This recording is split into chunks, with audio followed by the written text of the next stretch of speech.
Special agent in charge of the Richmond Violent Crimes Office, Max Osborne, drew a heavy breath and gave Winter Black one of his more impressive looks. She'd seen the new hires flinch under one of those looks. Given that their department worked on catching the country's most violent criminals, that was saying something.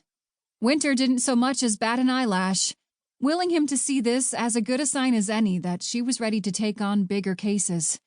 He'd recently started giving her grunt work, and she knew it was because of her brother's case.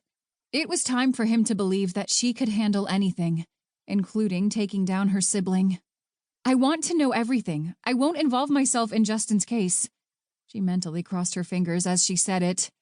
I just want to help with the Timothy and Mariah Young murder case. She swallowed, thinking of Mariah, the sweet little girl who'd witnessed the aftermath of her mother and sister's brutal murder.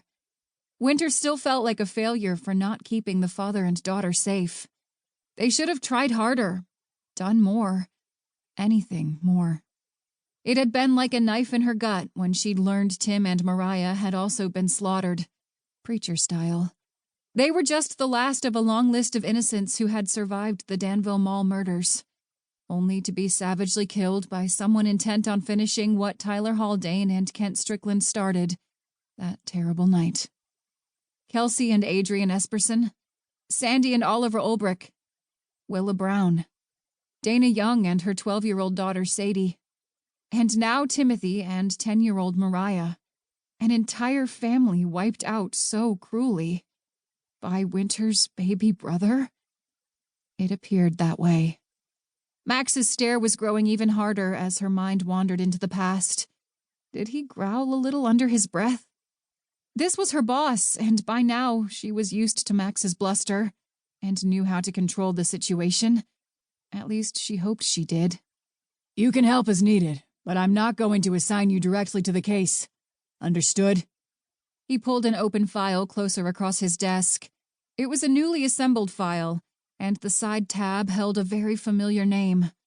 Justin Black, a.k.a. Jamie Peterson. She swallowed hard on seeing the names in print like that, side by side, as though they belonged together. She wasn't entirely sure how someone missing for so long, who'd gone through so much as Justin had to have survived, could all be encapsulated into a simple manila folder. Her eyes longed to drink in the photo of her dark-haired brother that gazed out from its place on top of the paperwork. Max cleared his throat, pulling her attention back to him.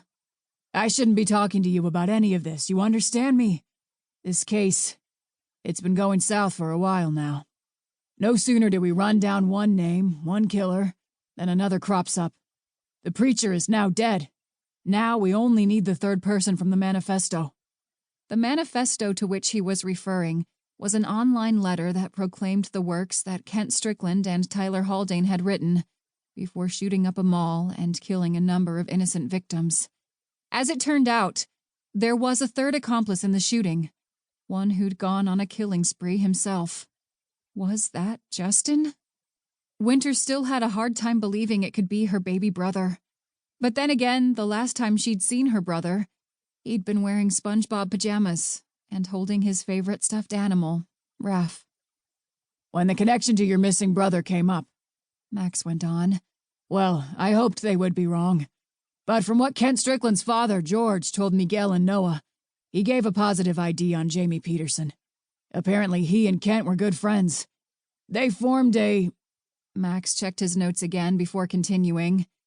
They formed a club of sorts, using code names and secret handshakes. A lot. Winter swallowed, lifting a hand halfway to her mouth, compensating for the gesture by brushing a single strand of glossy black hair back behind her ear as she nodded. She willed her blue eyes to stay carefully calm and serene. Right. Do you know more on why they used the code names? She already knew all this, and she didn't understand why Max was bringing it up again, so she played along. Yes, they'd apparently planned on being a military unit one day. They had code names for each other, the way special ops in the movies have. As you know, your brother was White Ghost. Somehow, that was fitting. Jamie/Justin was a ghost of sorts, after all, one she'd been searching for over a dozen years.